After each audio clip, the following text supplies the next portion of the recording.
Street Newzroom on Deep East TV, on the sacred land that is Homefulness, which us landless, poor peoples, indigenous peoples are trying to take this small slice of Pachamama and actually give it back to the community, take it off the real estate snakes, where it's just full of lies and gentrification. And so we're blessed to have our brother here at Street Newzroom. What's your name, bro? Jonathan Gomez. All right. And I know we also have brother... Muteado Silencio. All right. Tiny's here as well on the camera. So, Jonathan, can you tell folks what's going on in our neighborhood high school that with the big pimp missionaries? I mean, the Teach for America. So, well, myself, I'm coming from Castlemont High School right now. We do a art workshop with the youth every Tuesday and Thursday, and essentially it's a space where the art teacher there, Ms. Gallegos, opens up the space during lunch and holds different workshops just to just try to create a space where imagining is possible, you know what I mean, and create a space where is horizontal rather than hierarchical, in which we often see too many times taking over spaces in our communities. So yeah, we just did an amazing workshop right now with the youth, and later on I'm going to be going back that way towards the youth uprising.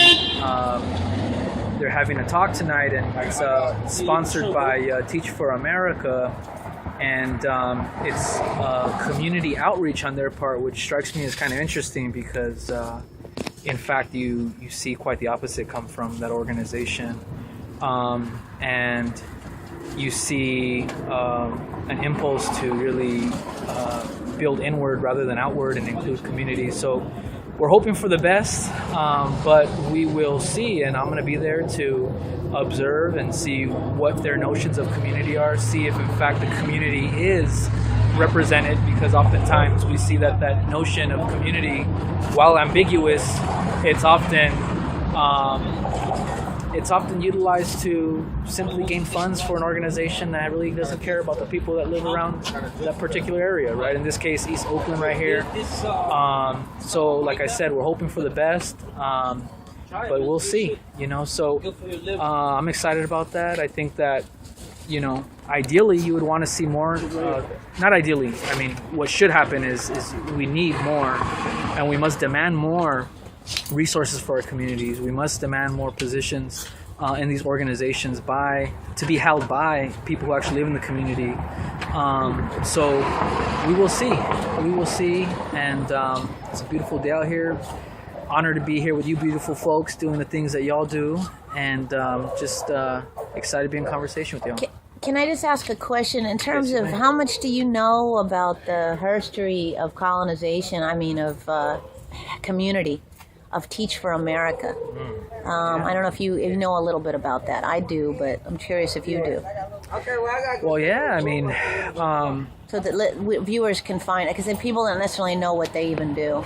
Sure. Well, Teach for America is organization, corporation that basically runs on the idea of placing people interested in education into teaching positions.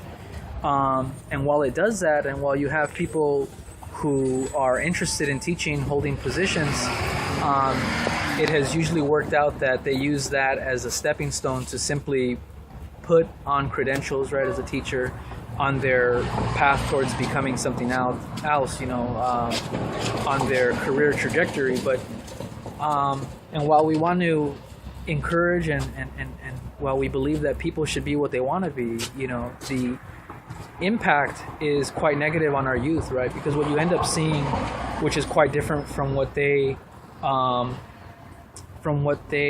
represent, is the fact that you have an extremely unstable learning environment where 1 year a teacher is holding a position, a person's holding a teaching position, and then they decide to apply to a different position, and they split, and that leads a lot of students who are in a community like this are already experiencing many different forms of exploitation and domination, and just the social conditions around here that are created from the racialization of this community, from capitalism and the different the different relationships of East Oakland, it's really devastating for youth who, you know, see or look up to someone who is their teacher, and then the next year they're gone, you know, and you see that, you know, that's the case. You know, my partner, she teaches at Castle, and, you know, she's been there for a couple of years now, and she's not a part of Teach for America.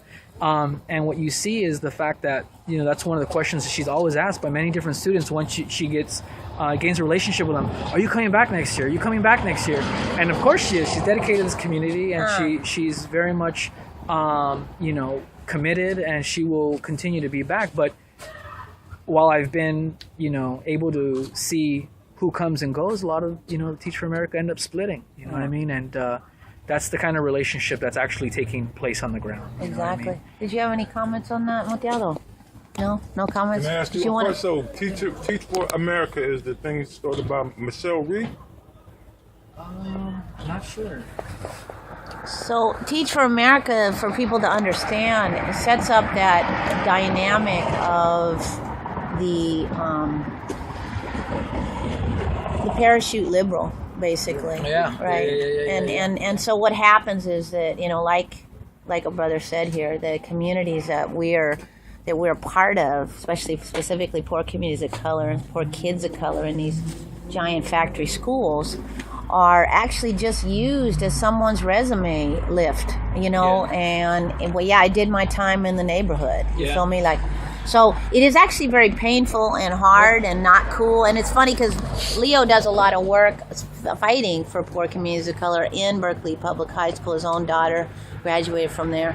So I don't know if you want any last words, and we'll cut it. From my understanding, what Teach for America does, and this is the one, it was sort of who used to run it with this lady named Michelle Reed. That's right. Okay. Adrian Fenty hired her as the chancellor of schools in D.C. They kicked her ass. They kicked her out of there because she was trying to close down schools, and she was trying to fire teachers, and she was trying to do things that the community did not want. And there was this movie about her saying, waiting for Superman, like somehow she's going to change the whole dynamic of a couple schools. And it's just my personal experiences. This is